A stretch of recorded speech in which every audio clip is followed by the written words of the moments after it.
অনেক কাহিনী ঘটার পর একটা শাসক গোষ্ঠী আসতেছে, আমাদের কথা একই অভিন্ন। আসসালামু আলাইকুম দর্শক, শুরুতে ভিডিও টাইটেল এবং থাম্বনেল দেখে বুঝতে পেরেছেন ভিডিওর বিষয়বস্তু। তাই দর্শক ভিডিওটি সম্পূর্ণ দেখবেন এবং বেশি বেশি শেয়ার করে অন্যকে দেখার সুযোগ করে দিবেন। চলুন দর্শক, সর্বপ্রথমে আমরা ভিডিওটি দেখে আসি। অনেক কাহিনী ঘটার পর একটা শাসক গোষ্ঠী আসতেছে, আমাদের কথা একই অভিন্ন। আগে যা কথা ছিল এখনো তাই কথা, আগামী দিনেও তাই কথা থাকবে। ভালো কাজ করবেন, সহযোগিতা পাবেন। ইসলামের পক্ষে কাজ করবেন, সমর্থন পাবেন। আল্লাহর কসম খেয়ে বলি, আল্লাহর কোরআনের বিরুদ্ধে, ইসলামের বিরুদ্ধে, মানুষের স্বার্থের বিরুদ্ধে কোন কার্যকলাপ যদি পরিচালিত হয়, আমাদের মুখ বন্ধ থাকবে না, আমাদের জবান বন্ধ থাকবে না। আমরা আল্লাহর কোরআনের কথা, হক কথা বলেই যাবো ইনশাআল্লাহ।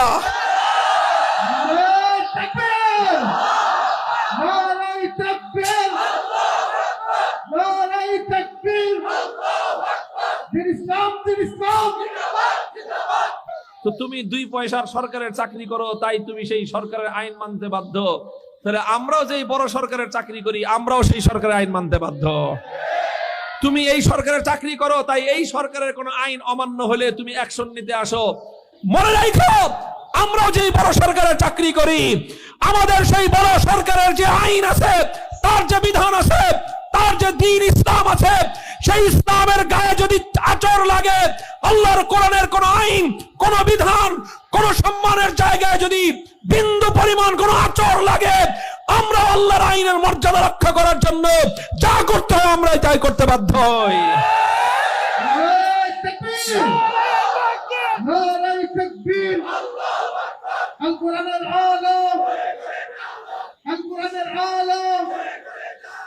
ইসলামের শুকরা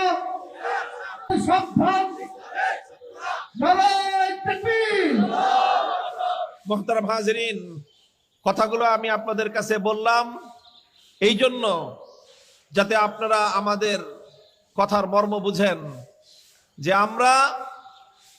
আমরা শান্ত থাকি, স্বাভাবিক থাকি, ততদিন থাকি যতদিন পর্যন্ত পরিস্থিতি স্বাভাবিক থাকে। কিন্তু যখনই আল্লাহর কোরআনের উপর কোনো আঘাত আসবে, আল্লাহ না করুন, আল্লাহর দ্বীনের উপর যদি কোনো আঘাত আসে, ইসলামের কোনো বিধানের উপর যদি বিন্দু পরিমাণ আঘাত আসে, কারো চেহারার দিকে তাকায় কথা বলার আমাদের সুযোগ থাকবে না। এটা অতীতেও যেরকম আমরা কারো চেহারার দিকে তাকায় কথা বলতে পারি নাই, ভবিষ্যতেও আমরা পারবো না। আমরা শুধুমাত্র আল্লাহর কোরআন এবং ইসলামের বিধানের দিকে তাকায় আমাদেরকে কথা বলতে হবে। আমি আপনাদের কাছে দোয়া চাই, সহযোগিতা চাই। আল্লাহ যেন এইভাবে আল্লাহর দ্বীনের খাদেম হিসেবে এবং দ্বীনের হক কথা বলার এই ইমানি চেতনা এবং জজবার উপর আল্লাহ যেন আমাকে আমৃত্যু কায়েম দায়েম রাখেন। আমি আপনাদের সামনে এখন রাত গভীরে দীর্ঘ কোনো আলোচনা করব না। আমি এসেছি আপনাদের সাথে দেখা করার জন্য, সাক্ষাৎ করার জন্য, আপনাদের কাছ থেকে দোয়া নেওয়ার জন্য, আর আপনাদেরকে আমার পক্ষ থেকে 1-2টা বার্তা দেওয়ার জন্য, 1-2টা মেসেজ আমি আপনাদের কাছে দিয়ে যেতে চাই। প্রথম কথা হলো যে আমাদের দায়িত্বটা কি আসলে। আমরা যারা আল্লাহর পক্ষ থেকে নাজিলকৃত আল্লাহর কোরআনের ইলম হাসিল করতে পেরেছি, আল্লাহ তৌফিক দান করেছেন, এবং রাসূল সাল্লাল্লাহু আলাইহি ওয়াসাল্লামের কাছ থেকে আমরা ইলমের আমানত যারা পেয়েছি, আমাদের এই ইলমের আমানতের দায়িত্বটা কি, এটা হলো প্রথমে ছোট্ট করে একটু আমি বলবো আপনাদের সামনে। রাসূল আকরাম সাল্লাল্লাহু আলাইহি ওয়াসাল্লাম হাদিসে পাকের মধ্যে ইরশাদ করেছেন, আল উলামা ওয়ারাসাতুল আম্বিয়া, যে আলেমগণ, যাদের কাছে আল্লাহ পাক রব্বুল আলামিন আসমানি ওয়াহির ইলম দান করেছেন, যাদের পক্ষে কোরআন হাদিসের ইলম আছে, তারা হলেন নবীদের উত্তরাধিকারী, তারা হলেন নবীগণের ওয়ারিস। নবীগণের ওয়ারিস মানে এটা কি? এর অর্থ হলো যে নবীদের অবর্তমানে তারা নবীদের জায়গায় দায়িত্ব পালন করবেন। নবীর যেই কাজ ছিল আলেম ওলামাদের সেটাই হলো কাজ। নবীদের কাজ কি ছিল? নবীদের কাজের মধ্যে অন্যতম একটা কাজ ছিল আল আমরু বিল মারুফ ওয়ান নাহি আনিল মুনকার, মানুষকে সৎ কাজের আদেশ দেওয়া আর মানুষকে অন্যায় এবং অসৎ কাজ করতে নিষেধ করা। এটা সকল নবী পয়গম্বরদের গুরুত্বপূর্ণ কাজ ছিল।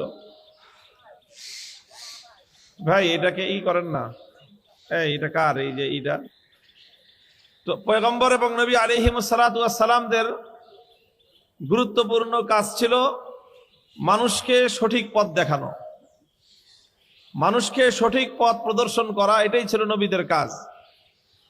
এখন সেই সঠিক পথে যদি কেউ চলে তাকে উৎসাহিত করা, সঠিক পথে যদি কেউ না চলে তাকে সঠিক পথের দিকে ফিরিয়ে আনা, সঠিক পথে চলতে যদি কেউ বাধা দেয় তাহলে সেই বাধাকে অতিক্রম করা, সেই বাধাকে উৎখাত করা, এটাই হলো নবীদের কাজ ছিল। তো আলহামদুলিল্লাহ, আল্লাহ পাক রব্বুল আলামিন আমাদের যাদের কাছে আসমানি ওয়াহির এলেমের আমানত রেখেছেন, আলেম হয়েছি, আল্লাহ আলেম বানিয়েছেন। এই আলেম হওয়া এটা একদিকে যেরকম অনেক বড় সম্মানের একটা জিনিস, সম্মানের একটা পদবী, মানুষ সম্মান করে, মর্যাদা দেয় আলেম নাম শুনলে। কিন্তু এটা শুধু সম্মানের পরিচয় না। আলেম হওয়া যতটা বড় সম্মানের পরিচয়, তার চেয়ে বড় হলো আলেম হওয়া মানে এটা অনেক বড় একটা দায়িত্ব আর জিম্মাদারি।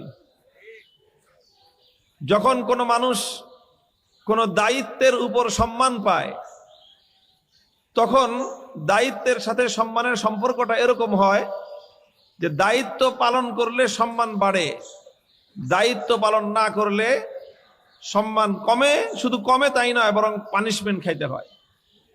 এটা স্বাভাবিক কথা। যেরকম দেখেন সরকারি কর্মকর্তারা আছে, সরকারি বিভিন্ন সেক্টরে দায়িত্ব পালনকারী যারা, ধরে নেন পুলিশের কথাই, পুলিশের চাকরি যারা করে, বড় বড় অফিসার, আইজিপি, পুলিশের প্রধান, এটা অনেক বড় সম্মান না? কি বলেন? বিশাল সম্মানিত পদ। পুলিশের আইজিপি হওয়ার জন্য যারা পুলিশে চাকরি করে তাদের সারা জীবনের স্বপ্ন থাকে যে আমি একদিন আইজিপি হব। অনেক বড় সম্মান, অনেক বড় মর্যাদা, ফ্যাসিলিটিও আছে, অনেক কিছু পাওয়া যায়, বড় বেতন পাওয়া যায়, বাড়ি পাওয়া যায়, গাড়ি পাওয়া যায়, সম্মানও আছে, সুবিধাও আছে। কিন্তু এই সম্মান আর সুবিধাটা কিসের উপর? দায়িত্বের উপর। তুমি যদি আইজিপি হিসেবে দায়িত্ব পালন করো, সম্মান পাবা, সুবিধাও পাবা। কিন্তু যদি আইজিপি হয়ে কেউ দায়িত্ব পালনে গাফলতি করে, ভুল করে, তাহলে আজ না হোক কাল, একদিন না একদিন এটার জন্য তাকে পানিশমেন্টেরও সম্মুখীন হওয়া লাগে। কথা ঠিক কিনা? এটা পরিষ্কার কথা। বাংলাদেশে এখন জেলখানায় যারা আছে এদের মধ্যে এরকম। দর্শক, আজকে ভিডিও এই পর্যন্ত। ভিডিওটি ভালো লাগলে লাইক দিবেন এবং বেশি বেশি শেয়ার করে অন্যকে তাকে সুযোগ করে দিবেন। আসসালামু আলাইকুম।